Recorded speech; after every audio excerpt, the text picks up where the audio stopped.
The rotation is on. Why buyers are shifting from gold to silver. Right now, February 10th, 2026. Gold sits at $2,957 per ounce. Silver, $33.18. Do the math. That's an 89-to-1 ratio. And right now, in real time, something is breaking. Bullion dealers across 3 continents are reporting the same pattern, the same quiet shift. Gold buyers, the ones who never looked at silver twice, are now asking different questions. They're running different calculations. And here's what almost nobody is connecting.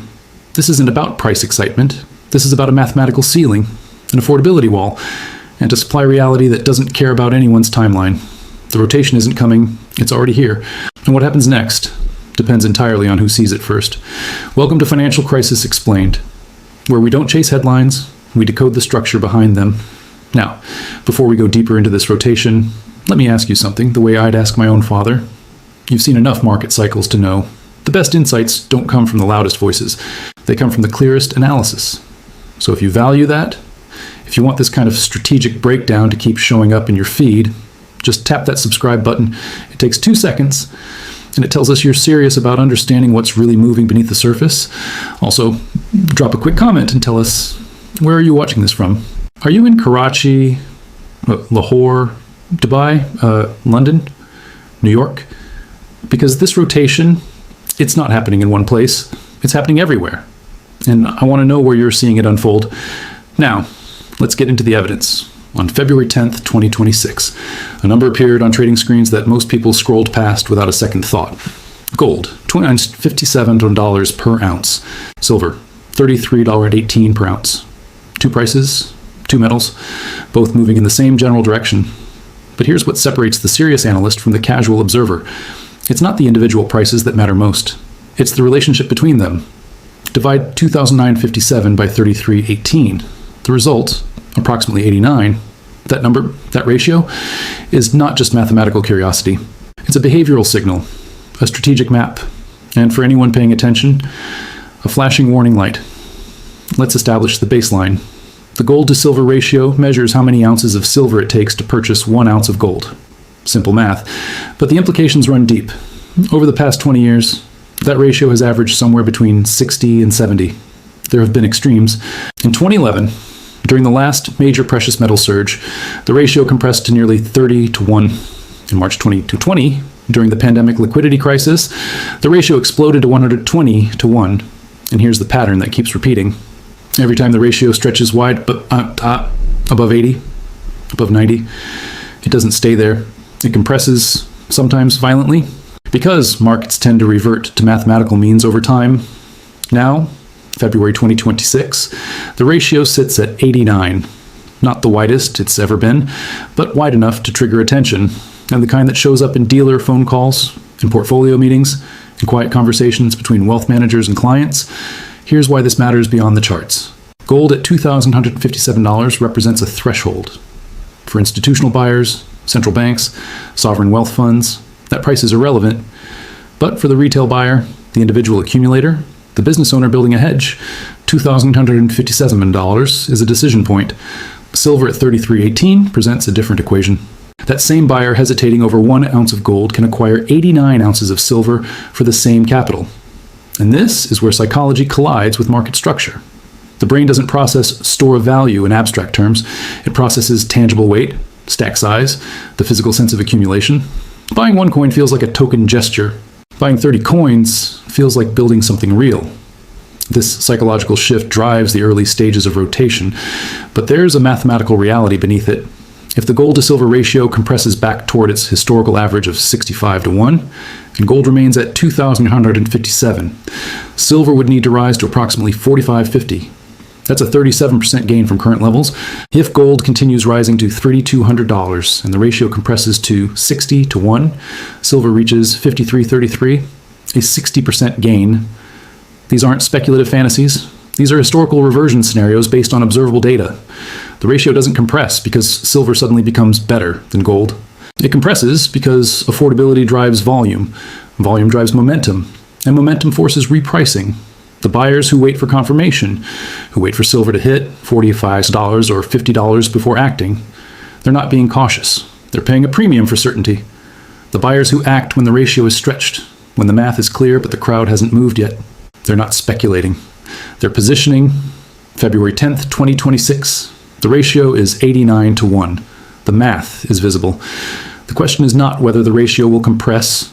History suggests it will. The question is, who will recognize the signal before it becomes obvious, and who will act while the entry point is still favorable? There's a moment in every market cycle that doesn't show up in technical analysis. It doesn't appear on charts, doesn't trigger algorithms, and most analysts miss it entirely. It's the moment when a buyer stares at a price and simply walks away. Not because the asset isn't valuable, not because the fundamentals have changed, but because the number itself has become a psychological barrier too high to cross. Welcome to the affordability ceiling. And in February 2026, gold has hit it hard. Let's talk about what's happening in the real world, away from trading desks and financial media. A business owner in Karachi, successful, prudent, someone who's watched currency devaluation eat into savings for years, decides it's time to move a portion of wealth into hard assets. 10 years ago, that same person could buy an ounce of gold for $200, maybe $1,500. It felt significant, but achievable. Today, that decision costs $2,157. And here's what happens in the human mind at that price point. Doubt creeps in. What if I'm buying the top? What if it drops next month? Is 1 ounce really going to protect my family? The hesitation isn't irrational, it's mathematical, because at $2,157, the margin for error feels uncomfortably thin. A 10% correction means losing nearly $300 per ounce. That's not just a number on a screen, that's real capital, real purchasing power. Gone. Now contrast that with silver. Same buyer, same capital, different metal. Instead of 1 ounce of gold, they're looking at 89 ounces of silver. The psychological shift is immediate. Suddenly, it's not about buying 1 unit of protection. It's about building a stack, creating tangible weight, accumulating real volume. And here's the critical part most analysts overlook. This isn't just happening in Pakistan. Bullion dealers in Texas and London, in Sydney, are reporting the same pattern. The phone calls have changed 5 years ago. 80% of retail inquiries started with gold. Today, that's flipped. 60% to 70% of first questions are about silver. Not because buyers suddenly stop trusting gold, but because they can't afford to start with gold. The entry barrier has become too steep for the average accumulator. And this is where market structure begins to shift beneath the surface, because precious metals markets aren't driven by institutions alone. Retail volume matters. Individual buyers, small business owners, family wealth preservers, they create sustained demand. They don't trade in and out. They accumulate and hold.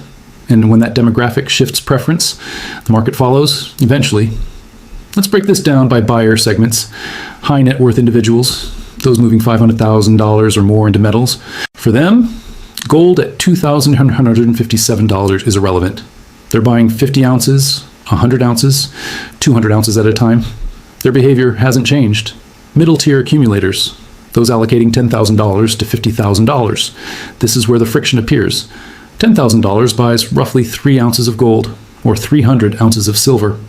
The psychological weight of that choice is enormous. 3 coins versus 300. One fits in your palm, the other requires a safe. And here's the uncomfortable truth. The brain associates volume with security, even when the dollar value is identical. First-time precious metals buyers, those starting with $2,000 to $5,000, they've been priced out of gold almost entirely. $5,000 buys 1.7 ounces of gold, or 150 ounces of silver. The decision isn't even close. Now, layer in the Pakistani rupee context. Gold in PKR terms has reached levels that feel almost fictional. 1 tola of gold, approximately 1,166 grams, is trading near 850,000 PKR in local markets. For a salaried professional, even a senior manager, that's multiple months of income. For 1 tola, silver, by contrast, remains accessible. 10 ounces of silver, roughly $331 worth, converts to approximately 92,000 PKR. Still significant, but psychologically manageable. This affordability gap is creating a demand funnel. New buyers enter through silver, not gold. They build positions in silver and gain confidence, understand the market. And only later, if capital grows, do they consider gold? The rotation isn't ideological, it's economic. It's the natural migration of capital toward the entry point that doesn't trigger paralysis. And here's what makes this moment particularly critical. This affordability shift is happening while supply constraints tighten, while industrial demand for silver accelerates, while the gold to silver ratio sits near historical extremes. The buyers rotating into silver today aren't chasing performance, they're escaping price barriers. But in doing so, they're creating the exact demand conditions that historically precede supply squeezes. Because when enough people choose the affordable alternative, it stops being affordable. The ceiling that blocks gold buyers today may become the floor that blocks silver buyers tomorrow. And those who recognize this pattern, who act while silver remains in the low 30s, they're not speculating on a rally, they're positioning ahead of an inevitability. The affordability ceiling is real, the rotation is measurable, and the window is narrowing. This trend shows no sign of reversing. Now add it all up. Industrial demand for silver currently represents approximately 50% to 55% of total annual consumption. That's not a footnote. That's half the market, being consumed permanently every single year. And here's the structural trap. When silver prices rise, monetary investors can sell. They can take profits, rotate capital, exit positions, but industrial users, they can't stop buying. Solar manufacturers can't halt production because silver hit $40 per ounce. EV makers can't redesign battery systems because silver became expensive. They absorb the cost and keep consuming. This creates a price floor that gold doesn't have. Because a gold's primary buyers, investors and central banks, are price sensitive, they can wait. They can reduce purchases. They can sell into strength. Silver's industrial buyers, they can't wait. They need supply, consistently, regardless of price. Now let's talk about the supply side, because this is where the crisis is brewing. Primary silver mining. Mines that extract silver as their main product accounts for only about 30% of global supply. The other 70% comes as a byproduct from copper mines, from lead zinc operations, from gold mining. And here's the problem. When base metal prices decline, those mines slow production. But silver, being a byproduct, gets dragged down with them. Even if silver demand is rising, the supply side doesn't respond independently. It's structurally constrained by metals it doesn't even primarily target. COMEX inventories, London vaults, ETF holdings, all showing drawdown patterns over the past 18 months. Not dramatic, not panic-inducing, but consistent. More silver leaving vaults than entering, more industrial offtake than new mine supply. And here's the mathematical reality no one wants to say out loud. If industrial demand continues growing at current rates, and monetary demand increases even modestly due to affordability rotation from gold, the deficit becomes structural, not cyclical. You can't print silver. You can't create it through monetary policy. You can't substitute it in most critical applications without sacrificing performance. And you can't recycle it from solar panels that won't be decommissioned for 2 decades. Gold faces monetary competition from fiat currencies, from bonds, from digital assets. Silver faces industrial necessity. And necessity, in commodity markets, is a far more powerful price driver than preference. The buyers rotating from gold to silver today, they see affordability. What they may not see yet is that they're entering a market with fundamentally tighter structural dynamics, a market where half the demand is non-negotiable, where supply is constrained by metals no one's even talking about, and where the gap between consumption and production is widening quietly, month after month. This isn't speculation. This is inventory data, production reports, industrial forecasts. This is mathematics, and the math is closing in. Here's a question most precious metals buyers never ask. What happens when the same asset is wanted by 2 completely different groups for 2 completely opposite reasons? One group wants it as money, the other needs it as material. One hoards it, the other consumes it permanently. And what happens when both groups, at the same time, decide they need more? Welcome to the structural anomaly that separates silver from gold. And it's this anomaly, this dual demand trap, that's quietly rewriting the supply equation in 2026. Let's start with gold. Because the comparison matters, gold has one primary function in the modern economy, store of value. Roughly 90% of gold demand comes from investment, jewelry, and central bank reserves. All of it reversible. A gold bar bought today can be sold tomorrow. A gold necklace can be melted down and returned to bullion form. Central bank vaults can release supply back into the market when prices rise. Gold circulates, it doesn't disappear. Industrial use of gold, electronics, medical devices, aerospace applications accounts for less than 10% of total demand. It's there, but it's marginal. Gold is primarily a monetary metal, and it behaves like one. Now look at silver. And here's where the structure changes completely. silver has two masters, and they're pulling in opposite directions. On one side, monetary demand, investors buying coins, bars, ETFs, allocated storage, wealth preservers stacking physical ounces as a hedge against currency debasement. This demand looks identical to gold demand. It's reversible, tradable, recyclable. But on the other side, industrial demand, and this is where silver becomes something gold can never be, irreplaceable in certain applications, and consumed permanently. Let's walk through the sectors. Solar panel manufacturing. Every photovoltaic cell requires silver paste for conductivity. There is no viable substitute at current efficiency levels. Global solar installations grew by 18% in 2025. Projected growth for 2026, another 15% to 20%. Each megawatt of solar capacity requires approximately 3,000 ounces of silver. That silver, once embedded in a panel, is gone for 25 years minimum. It's not coming back to the market. Electric vehicles. The average EV contains nearly twice the silver of a traditional combustion engine. Contacts, switches, circuit boards, battery management systems. As EV adoption accelerates globally, silver demand from automotive rises proportionally. And again, this silver is consumed, not stored. 5G infrastructure, every cell tower, every network relay station, every IoT device. Silver's superior conductivity makes it essential for high-frequency signal transmission. The global 5G build-out is still in early stages. The demand curve is just beginning to steepen. Medical applications. Silver's antibacterial properties have made it irreplaceable in wound dressings, catheters, surgical instruments, post-pandemic. Medical silver use has increased nearly 12% year over year. Theory is interesting, but markets don't move on theory. They move on evidence, on measurable behavior, on capital flows, on documented shifts that can't be dismissed as noise. And right now, in February 2026, the evidence isn't subtle, it's screaming. Let's start where the rubber meets the road. Bullion dealers. These are the people who see buying behavior before it shows up in headlines, before it moves ETF flows, before it triggers technical breakouts. They're the first line of contact between retail capital and physical metal. And what they're reporting is unanimous.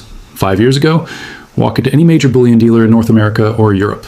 Sales mix looked like this: 80% gold, 20% silver. By dollar volume, standard, predictable, consistent for over a decade. Today, that ratio has flipped dramatically. Multiple dealers across the US, Canada, UK, and Australia are now reporting 60% to 65% silver, 35% to 40% gold by dollar volume, not by ounce count, by actual capital deployed. That's not a trend. That's a structural rotation. And it's not driven by one demographic. It's across the board. First-time buyers, existing stackers, even high net worth clients adjusting allocation ratios. Now look at government mint data. The US Mint, Royal Canadian Mint, Royal Mint in Britain, all reporting the same pattern. Silver Eagle demand in January 2026, up 27% compared to January 2025. Silver Maple Leaf sales, up 31%. Silver Britannia's, up 24%. These aren't marginal upticks. These are demand surges. While gold coin sales remain relatively flat or show modest single-digit growth, the rotation isn't theoretical, it's being minted, literally. Now move to the institutional side. ETF flows. SLV, the largest silver ETF, added 14.2 million ounces in January 2026 alone. PSLV, the Sprott Physical Silver Trust, added 8.7 million ounces. These are not speculative day trader positions. These are long-term allocations, institutions and family offices moving capital. Compare that to GLD, the largest gold ETF. Net inflows in January, 340,000 ounces. Still positive, but proportionally far smaller relative to asset size. The money is moving, and it's moving towards silver at an accelerating pace. Let's talk about Pakistan specifically, because this rotation isn't just a Western phenomenon. In Karachi, Lahore, Islamabad, the same shift is visible. Local bullion dealers report inquiry volume for silver has increased nearly 40% since November 2025. Not just questions, actual purchases, business owners, exporters, remittance recipients, people who traditionally defaulted to gold, now splitting allocations or going silver heavy. Why? Because gold in PKR terms has crossed psychological thresholds that feel inaccessible. 850,000 PKR per tola. For the average Pakistani professional, that's not a hedge. That's a lifestyle decision. Silver, at 90,000 to 95,000 PKR for 10 ounces, remains within reach. And this matters globally, Because Pakistan, like India, like Turkey, like much of the Middle East and Southeast Asia, represents a massive pool of retail precious metals demand. When that demand rotates, it creates sustained pressure on supply chains. Now let's address the strategic calculation. Portfolio construction. Traditionally, wealth advisors recommended a 90-10 split, 90% gold, 10% silver for clients building precious metals positions. The logic was simple. Gold is liquid, stable, universally recognized. Silver is volatile, bulky, secondary. But that allocation model was built in an environment where gold sat at $1,200 to $1,800 per ounce. And the gold to silver ratio hovered near 70-1. In 2026, the variables have changed. Gold at 2,957, ratio at 89-1, silver supply deficits emerging. The new models being discussed among wealth managers. 70-30, 60-40. Some aggressive allocators even suggesting 50-50. Not because silver is better than gold, but because the risk-reward asymmetry has inverted. Let's run the scenario analysis. Scenario 1, ratio compresses to 65-1. Gold holds at 2,157. Silver rises to $45.50, a 37% gain. Gold, 0% gain. Scenario 2, gold rises to $3,200. Ratio compresses to 60-1. Silver hits 53.33, a 60% gain. Gold gains 8%. Scenario 3, gold rises to $3,500. Ratio compresses to 50-1. Silver reaches $70, a 111% gain. Gold gains 18%. These aren't fantasy projections. These are historical reversion scenarios. The ratio has been at 50-1, at 40-1, at 30-1 within the last 15 years. The question isn't whether compression can happen. The question is, what triggers it and when? And here's the uncomfortable truth for those waiting on the sidelines. Rotations don't announce themselves with certainty. They reveal themselves through accumulating evidence, dealer reports, mint data, ETF flows, regional buying patterns, all pointing the same direction. By the time the rotation becomes obvious, by the time financial media runs headlines about silver's breakout, the entry point is gone. Silver at $35 becomes $45, $45 becomes $55. And the same affordability dynamic that drove buyers away from gold now applies to silver. This is how commodity cycles work.